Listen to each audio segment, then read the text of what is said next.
delivering smiles all around the professional careers. Reach us to reach them. விஜயும் சங்கீதாவும் வந்து பிரிகிறாங்க அப்படின்னு ஒரு நியூஸ் போது பார்த்தீங்களா நீங்கள்? இந்த சைடு விஜய் சைடு பேசுகிறது இது பர்சனல், இதை வந்து பேசக்கூடாது, தப்பு, பர்சனல். அது தனக்கு வந்தால் ரத்தம், மற்றவங்களுக்கு வந்தால் தக்காளி சட்னின்ற கதை தான் இது எல்லாமே. எது பர்சனல்? இப்போ விஜய்க்கும் அதுக்கும் நடக்கிறது பர்சனலா? பர்சனல் தானே. விஜய் அரசியலுக்கே வராமல் விஜய் மேலே இப்போ வச்சுருக்க எல்லா அலிகேஷனும் சங்கீதா மேடம் அவங்க வச்சுருக்காங்க அப்படின்னா இது பர்சனல். விஜய் வந்து 25 வேலூரில் பேசுகிறாரு, 24 மேடம் வந்து கம்ப்ளைண்ட் கொடுத்துட்றாங்க. இதை மோப்பம் பிடிச்சிடுறாரு அங்கே இருக்க ஆளுங்களை வச்சு. உடனே என்ன அசிங்கமாக திட்டினா மக்களை திட்டுற மாதிரின்னு அவுத்து விட்டாச்சு. ஒரு வாரத்தில் எப்படி இந்த விஷயம் வெளியே வந்துடும், அசிங்கமாக போகுது, தெரிஞ்சு போச்சு. அப்போ இப்படி ஒரு ஜெண்டராவை போட்டு விட்ருவோம். அப்புறம் பெண்களுக்கு தேவையான பாதுகாப்பு திட்டங்களாக அறிவிச்சு பெண்கள் பாதுகாப்பே இல்லைன்னு அறிவிச்சிருவோம்.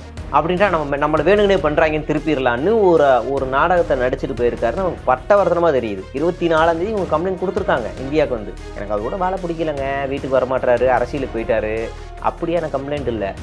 டொமஸ்டிக் வைலன்ஸ், ஹராஸ்மெண்ட், பணம் பொருளாதார ரீதியாக நான் முடக்கி இருக்கு, வீட்டுக்குள்ளே வச்சுருக்கீங்க, அசிங்கமாக திட்டிருக்கீங்க, என்னை மென்டலாக ப்ரெஷர் பண்ணிடுறீங்க, எனக்கு மட்டும் இல்லை என்னோடய குழந்தைகள் அளவில் மனதளவில் போயிருக்கிறீங்க, நாங்கள் ஒரு விஷயத்தை நிறுத்துங்க, எனக்கு துரோகம் பண்ணுறீங்கன்னு சொல்லியும் திரும்பியும் அதையே நீங்கள் செஞ்சுருக்கீங்க, அதை நாங்கள் திரும்ப கேட்டதுனால இவ்வளோ டார்ச்சரையும் நாங்கள் அனுபவிச்சிருக்கோம்னு அவங்க வைக்கிறாங்க. இப்போ நாம் என்ன கேட்குறோன்னா, உன் வீட்டில் இருக்க பெண்களுடைய பார்வையே உனக்கு இவ்வளோதான்னா நீ சமூகத்தில் பெண்கள் மீது வைக்கக்கூடிய பார்வை எப்படி இருக்கும்? ஆகாயம் நேயர்களுக்கு வணக்கம். இன்றைக்கி நம்ம கூட டிஎன் டோல் மீடியா சியா அவர்கள் இணைஞ்சிருக்காங்க. வணக்கம். வணக்கம் பிரதர். ப்ரோ, விஜயோட தனிப்பட்ட வாழ்க்கையை இழுக்கணுன்றதுலாம் இல்லை, இருந்தாலும் கேட்குறேன். இப்போ சமீபத்தில் ரொம்ப ட்ரெண்டிங்காக போய்கிட்டு இருக்குது பார்த்தீங்கன்னா வந்து விஜயும் சங்கீதாவும் வந்து பிரிகிறாங்க அப்படின்னு ஒரு நியூஸ் போது பார்த்தீங்களா நீங்கள்? பார்த்தேன் ப்ரோ, பார்த்தேன். கொஞ்சம் வைரலாக ஓடிக்கிட்டு இருக்கு. எல்லாருமே ஒரு 2 தரப்புலையும் பேசுகிறாங்க. இந்த சைடு விஜய் சைடு பேசுகிறது இது பர்சனல், இதை வந்து பேசக்கூடாது, தப்பு, பர்சனல் அப்படின்னு. அது தனக்கு வந்தால் ரத்தம், மற்றவங்களுக்கு வந்தால் தக்காளி சட்னின்ற கதை தான் இது எல்லாமே. இந்த பொறுக்கிங்கெல்லாம் என்ன செய்வானுங்கன்னா, சிவகார்த்திகேயன் குடும்பத்தோட ஃபோட்டோ போடும்போது அவங்களோட பொண்ணு வரைக்கும் ஹராஸ் பண்ணவனுங்க இவனுங்க. அவங்க பொண்ணு வரைக்கும் ஈவ்டீசிங் பண்ணவனுங்க பொறுக்கிங்க. விஜயோட டிபியோட விஜயோட வாரியராகவே வேலை செய்கிறவங்க எல்லாருமே ப்ரூஃபோடு இருக்குது. இன்றைக்கும் அந்த கமெண்ட்ஸ் அதில் இருக்குது. லிவிங்ஸ்டனோட பொண்ணுக்கிட்ட போய் உங்கள் அப்பா இன்னும் சாகலையான்னு கேட்டால் பொறுக்கிங்க. அந்த அந்த பொண்ணு செருப்படுத்து அடித்து திரும்ப கேள்வி கேட்டுருச்சு. நீயும் அவன் கரூர் ஸ்டாம்பர்டில் செத்து போவீங்கன்னு நினச்சோம், என்ன சாகலையடா குடும்பத்தோட. அந்த பொண்ணு இவங்களுக்கு இப்படி தான் பதில் சொல்லணும். சூரிக்கிட்ட போய் பர்சனலாக போய் உரண்டை இழுத்த பொறுக்கிங்க. நடிகை குஷ்பு இப்போ பாஜகவில் இருக்காங்க, அவங்ககிட்ட போய் இவங்க பொறுக்கிங்க, அவங்ககிட்ட போய் உரண்டை இழுத்த பொறுக்கிங்க இவனுங்க. ஒரு படி மேலே போய் எல்லாத்தையுமே வச்சுக்கோங்களேன். இந்த ராம்னு ஒரு யூடியூபர் ஒருத்தன் இயங்கிட்டு இருக்கிறான். அந்த தெருப்பொறுக்கி நான் அப்படி தான் பேசுவேன். ஏன்னா சில பேர் அப்படி தான் பேசணும். அரசியல் பொறுப்புகளில் இருக்கவங்கள நான் மரியாதையாக பேசுகிறேன். பொறுக்கித்தனம் பேசுகிறவங்கள பொறுக்கியாக தான் ட்ரீட் பண்ணணும். அதனால் எனக்கு குற்ற உணர்ச்சி இல்லை. அந்த ராம்ன்ற பொறுக்கியோட ட்விட்டர் ஐடியை நான் உங்களுக்கு 2-3 அனுப்புகிறேன். அவன் போட்ட ட்வீட்டை நீங்கள் நான் பேசும்போதே ட்வீட்டில் கீழே போடலாம். அஜித்தை பேசுகிறான், உன் பொண்டாட்டி வந்து அது பேசக்கூடாது, அருவருப்பானது, எனக்கு அது வரலை. அந்த ட்வீட்டை அவன் போட்டிருக்கான் பாருங்கள். இவன் நேற்று போடுறான், பர்சனல், தளபதியை பர்சனலாக அட்டாக் பண்ணுறாங்க. எவ்வளோ மோசமாக வக்கரமாக இருக்கானுங்க நம்ம பார்க்க வேண்டியிருக்கு. கம் டு இவங்க இப்போ அஜெண்டாக்குள்ளே வருவோம். எது பர்சனல்? இப்போ விஜய்க்கும் அதுக்கும் நடக்கிறது பர்சனலா? பர்சனல் தானே. இல்லை, 2 பேருக்குமே ஒரு மியூச்சுவல் கன்சர்ன் இருக்குது, 2 பேருக்குமே விருப்பம் இருக்குது, 2 பேருக்குமே பிரியரில் ஒரு விருப்பம் இருக்குது, 2 பேரும் பேசி முடிவு பண்ணிக்கிட்டாங்க அப்படின்னா அது பர்சனல். இது யாரையும் பாதிப்பு உள்ளாக்கலை, ஓகே பர்சனல், பிரிஞ்சுக்கோங்க, அவ்வளோதான். 2வது, விஜய் அரசியலுக்கே வராமல் விஜய் மேலே இப்போ வச்சுருக்க எல்லா அலிகேஷனும் சங்கீதா மேடம் அவங்க வச்சுருக்காங்க அப்படின்னா இது பர்சனல்.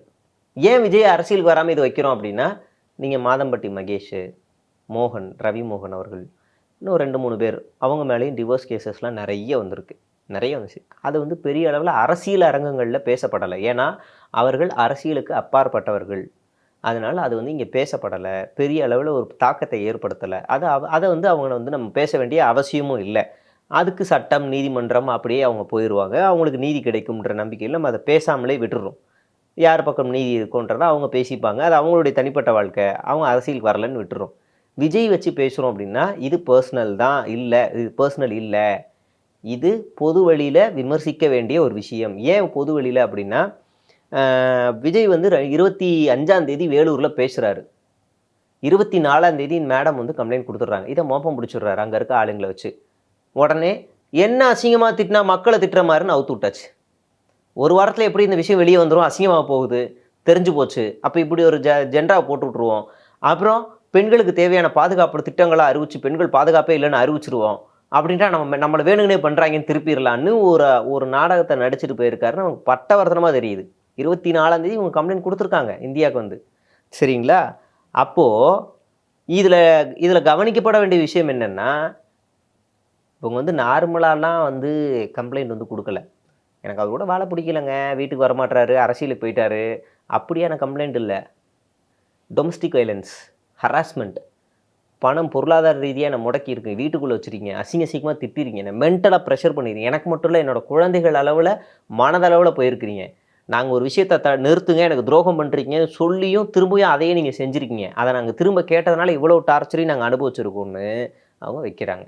இப்போ நாம் என்ன கேட்குறோன்னா, உன் வீட்டில் இருக்க பெண்களுடைய பார்வையே உனக்கு இவ்வளோதான்னா நீ சமூகத்தில் பெண்கள் மீது வைக்கக்கூடிய பார்வை எப்படி இருக்கும்?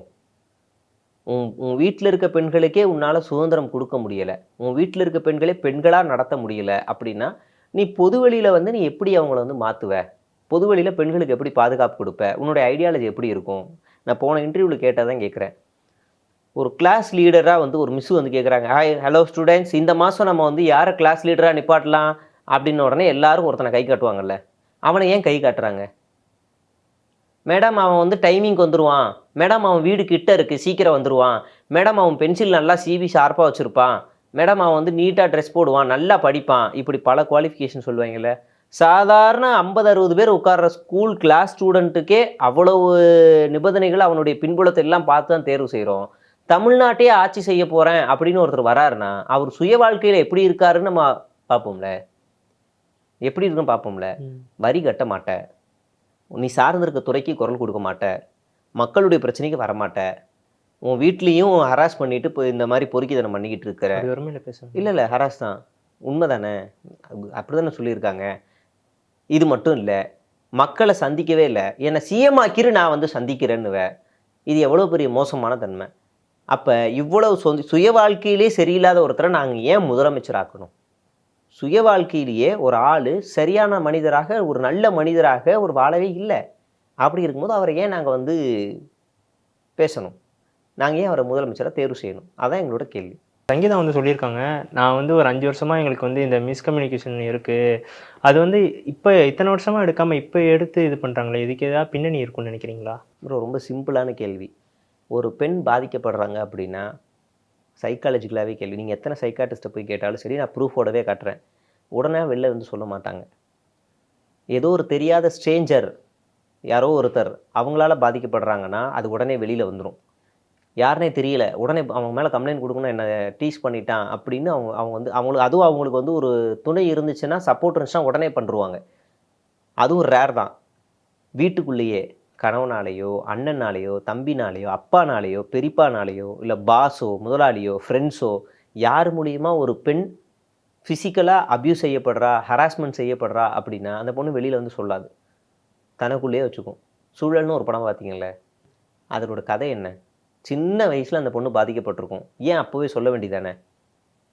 ஏன் அதை வெளியில் சொல்ல முடியாமல் தவிச்சுக்கிட்டே இருந்துச்சு? 2 பெண்ணுங்களுக்கும் அதே தானே நிலைமை அந்த படத்தில். ரொம்ப சிம்பிளாக இன்னொரு உதாரணம், பெஸ்ட் உதாரணம், நீங்கள் படத்தை கூட விடுங்க, லைவாகவே கேட்குறேன்.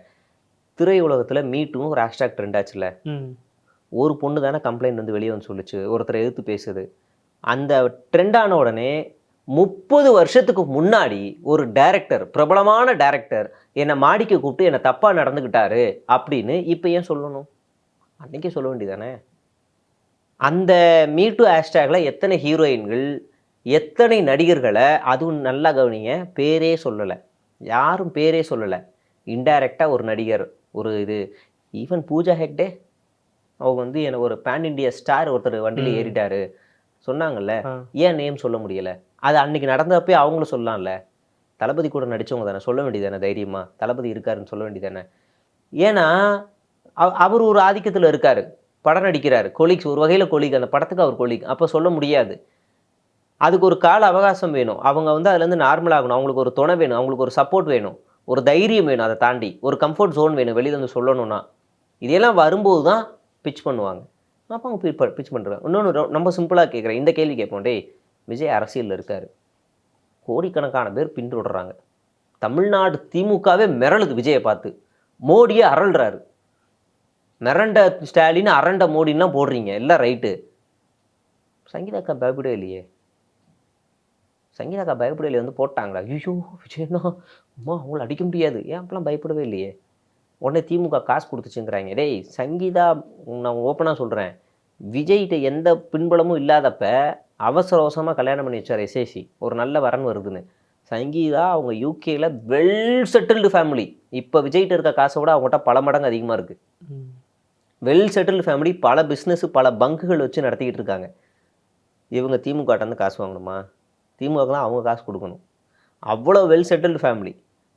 ரெண்டாவது, ஒரு பெரிய பணக்கார சமூகத்தை சேர்ந்தவங்க வந்து அவ்வளோ சீக்கிரம் வந்து பர்சனலில் வந்து வெளியில் சொல்ல மாட்டாங்க. எவ்வளோக்கு எவ்வளோ கமுக்கமாக முடிக்க முடியுமோ ட்ரை பண்ணுவாங்க இல்லையா? ஏன்னா அது வேணாம், நம்ம ரெப்புடேஷன் போகும், ஃபேமிலி ரெப்புடேஷன் போகும், வேணாம் அப்படிலாம் நினைப்பாங்க. தைரியமாக வந்து சொல்கிறாங்கல்ல, அப்போ அதில் என்ன உண்மைத்தன்மை இருக்குன்னு நம்ம ஆராயணும்ல. அது பொய்யாவே இருக்கட்டுமே. இப்போ நாம் என்ன எதிர்பார்க்குறோம்? விஜய் வந்து அவருடைய சைடில் இருந்து என் மீது தவறான விமர்சனங்கள் வைக்கப்படுது, அவதூறுகள் பரப்பப்படுது, விர்ச்சுவல் அரெஸ்ட் யாரும் நம்பாதீர்கள், இதை நான் சட்ட ரீதியாக சந்திப்பேன், நீதிமன்றம் சென்று நீதியை நிலைநாட்டுவேன் அப்படின்னு ஒரு அறிக்கையை வெளியிட வேண்டியதானே. இப்போ நாயனார் நாகேந்திரன் சொன்னதெல்லாம் உண்மையாயிருச்சுல. இப்போ நாயனார் நாகேந்திரன் ஜாலியாக ஆடிக்கிட்டு இருப்பார் வீட்டுக்குள்ளேயே, இதைத்தானடா நான் ஒரு வாரமாக சொல்லிக்கிட்டு இருந்தேன்னு ஆடுவார், ஜாலியாக இருப்பார் அவர். அதை போட்டு கடிச்சு கொதறினாங்களே, சி எங்கள் தலைவரை பற்றி இவ்வளோ அசிங்கமாக பேசிட்டேன்னு. இப்போ அந்த பொண்ணே சொல்லிருச்சுல. இப்போ அவருக்கு அந்த நேரத்தில் கூட த்ரிஷா அவங்களோட அட்வொகேட் டீம் வச்சு பேசுகிறாங்க. இப்போ இவங்க சங்கீதா சொல்கிற ஹீரோயின் யாருன்னா நமக்கு தெரியாது, அது நமக்கு தேவையும் இல்லை. நாம் என்ன கேட்குறோன்னா, ஒருவர் ஒருத்தர் கணவர் மனைவியிலேருந்து இன்னொரு அஃபேர் வைக்கிறது தப்பா சரியா அப்படின்னு கேட்டால், என்னை கேட்டால் சரின்னு தான் சொல்லுவேன். அது எங்கே சரியாகும் அப்படின்னா, நீங்கள் ஏற்கனவே உறவில் இருக்கக்கூடிய மனைவி கிட்ட பேசி மியூச்சுவலாக கன்சர்ன் வாங்கி, அவங்கள பேசி புரிய வச்சு மியூச்சுவலாக கன்சர்ன் வாங்கிட்டு, அதை லீகலாக அதை க்ளோஸ் பண்ணிவிட்டு டிவோர்ஸ் வாங்கிட்டு அதுக்கப்புறமா நீங்கள் இன்னொரு உறவை தொடரலாம். அதுலேயும் உங்களுக்கு பிரச்சனை, இன்னொரு உறவை தொடரலாம். அதுலேயும் பிரச்சனை, இன்னொரு உறவை தொடரலாம். என்னோட பாயிண்ட் ஆஃப் வியூ, ஆணுக்கு மட்டுமல்ல பெண்ணுக்கும் சேர்த்தே சொல்லுவேன். அவங்களுக்கும் இந்த கணவரோட வந்து உங்களுக்கு ஒரு நல்ல இணக்கம் இல்லை அப்படின்னா டிவோர்ஸ் வாங்கிட்டு நீங்களும் தொடரலாம். ஆனால் இங்கே என்ன சமூகம் என்ன சொல்லுன்னா, ஒரு பெண் வந்து 2வது கல்யாணம் பண்ணிட்டா இவளுக்கு எத்தனை புருஷன் தெரியுமா, இவளுக்கு இது 3வது, இது 4வது, அவன் ஏற்கனவே ஒரு புருஷனை கழட்டி விட்டா, கள்ள காதலி, இவன் கள்ள தொடர்பு அப்படி இப்படின்னு பேசுவாங்க.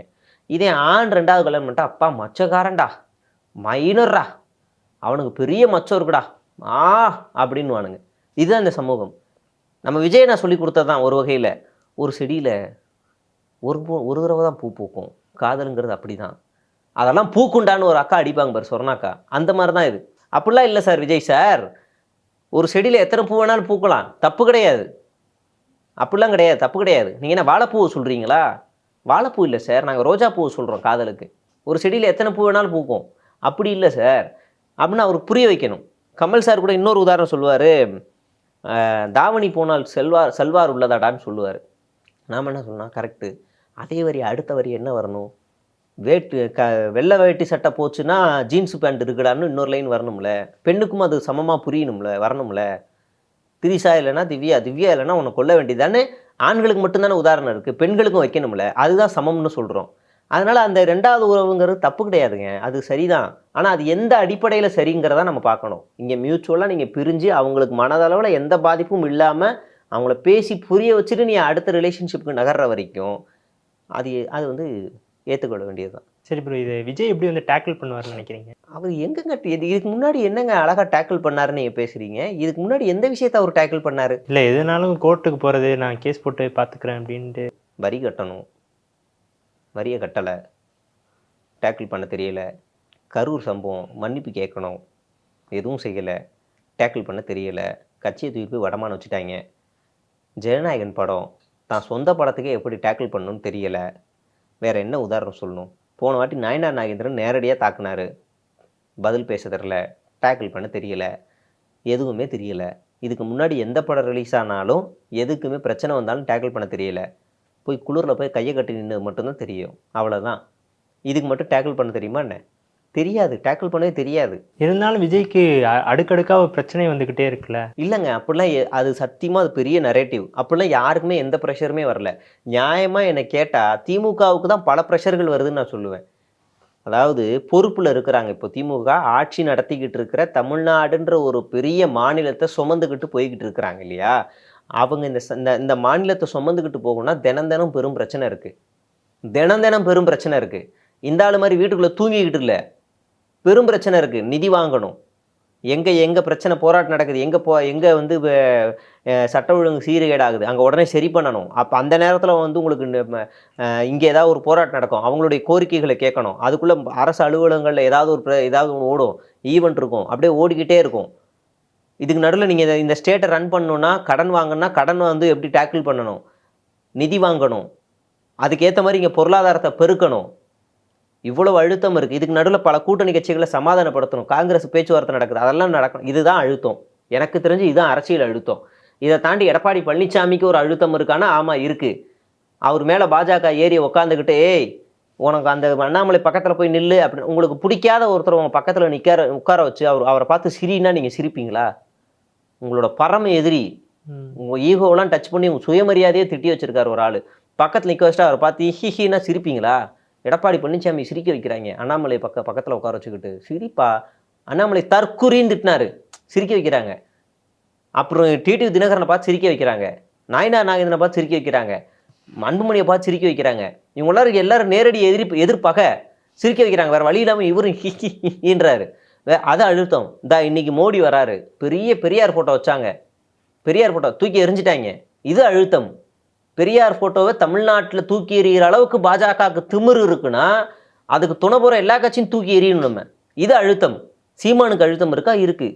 போன வாட்டி சின்னத்தை முடக்கினாங்க, இந்த வாட்டி சின்னம் கொடுத்தாங்க, அதுலேயும் குளறுபடி ஆயிடுச்சு. கரும்பு சின்னமா ஏறு சின்னமானு அதுலேயும் பாவம் ஏற்றி விட்டாங்க அவரை. அப்போ அந்த பிரச்சனை அவருக்கு அரசியல் ரீதியான அழுத்தம் இருக்குது. நீங்கள் அப்படியே அன்புமணிக்கு வாங்க, கட்சி யார்கிட்ட இருக்குன்னு தெரில, இருக்க 6 எம்எல்ஏ 3 பிரிஞ்சு கிடக்குறாங்க. அது அரசியல் அழுத்தம். வரி கட்ட முடியாதுங்கிறது அழுத்தமா? சொந்த பிரச்சனை. 200 கோடியில் 1.5 கோடி கிள்ளி எரிஞ்சிட்டு போயிடலாம். வரி கட்டாத முடியாது அரசியல் அழுத்தமா? சொந்த படத்துக்கு வரி கட்டலை, வரி கட்டாது ஃபைன், அது வரி ஏய்ப்பது, அதை கூட கட்ட தெரியல, துப்பு இல்லை. அடுத்து நம்ம வருவோம். ஜனநாயகன் படம், இது அரசியல் பிரச்சனையா? சொந்த பிரச்சனை. சம்பளம் வாங்கிட்ட, அந்த படம் ரிலீஸ் ஆகலை, அது அரசியல் அழுத்தமா? அது தனித்துறை, அதில் கூட உன்னால் ஹேண்டில் பண்ண தெரியல. நீங்கள் அடுத்து வேறு என்ன? இந்த டிவோர்ஸ் கேஸ், இதுன்னு அரசியல் பிரச்சனையா? இது சொந்த பிரச்சனை, இதை கூட டேக்கிள் பண்ண தெரியல.